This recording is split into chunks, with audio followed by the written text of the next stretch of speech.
ತಾಳಿ ಕಟ್ಟುವಾಗ 3 ಗಂಟು ಹಾಕೋದು ಏಕೆ? ಮದುವೆ ಅನ್ನೋದು ಸ್ವರ್ಗದಲ್ಲಿ ನಿಶ್ಚಯವಾಗಿರುತ್ತೆ.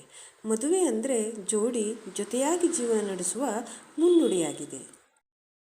ಹಿಂದೂ ಸಂಪ್ರದಾಯದಲ್ಲಿ ಮದುವೆಯ ಪ್ರತಿಯೊಂದು ಶಾಸ್ತ್ರ ಅರ್ಥವನ್ನು ಹೊಂದಿದೆ. ಹೀಗಾಗಿ ಎಲ್ಲ ಶಾಸ್ತ್ರಗಳನ್ನು ತಪ್ಪದೇ ಪಾಲನೆ ಮಾಡಲಾಗುತ್ತದೆ.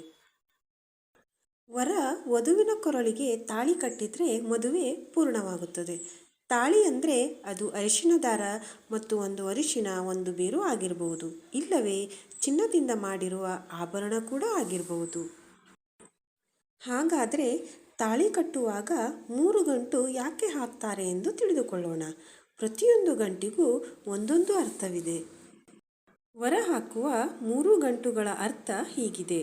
ಧರ್ಮೇಚ, ಅರ್ಥೇಚ ಮತ್ತು ಕಾಮೇಚ ಎಂಬುದು ಗಂಟುಗಳ ಅರ್ಥವಾಗಿದೆ. ಧರ್ಮೇಚ ಅಂದರೆ ಧರ್ಮವನ್ನು ಪತ್ನಿಯ ಜೊತೆ ಆಚರಿಸುತ್ತೇನೆ. ಅರ್ಥೇಚ ಅಂದರೆ ಹಣವನ್ನು ಮಡದಿಯೊಂದಿಗೆ ಅನುಭವಿಸುತ್ತೇನೆ. ಕಾಮೇಚ ಅಂದರೆ ಕೋರಿಕೆಗಳನ್ನು ನನ್ನ ಪತ್ನಿಯೊಂದಿಗೆ ಈಡೇರಿಸಿಕೊಳ್ಳುತ್ತೇನೆ ಎಂದು ಅರ್ಥವಾಗಿದೆ.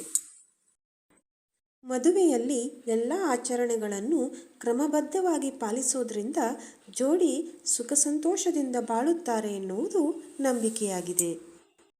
ಮದುವೆ ಆಚರಣೆಗಳು ಒಂದು ಪ್ರದೇಶದಿಂದ ಮತ್ತೊಂದು ಪ್ರದೇಶಕ್ಕೆ ಭಿನ್ನವಾಗಿರಬಹುದು, ಆದರೆ ಮದುವೆಯ ಅರ್ಥ ಮಾತ್ರ ಒಂದೇ ಆಗಿರುತ್ತದೆ.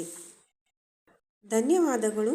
ಈ ಮಾಹಿತಿ ನಿಮಗೆ ಇಷ್ಟ ಆಯಿತು ಅಂದರೆ ಈ ವಿಡಿಯೋವನ್ನು ಲೈಕ್ ಮಾಡಿ, ಶೇರ್ ಮಾಡಿ, ಕಮೆಂಟ್ ಮಾಡಿ, ಹಾಗೆ ಚಾನೆಲನ್ನು ಸಬ್ಸ್ಕ್ರೈಬ್ ಮಾಡಿ.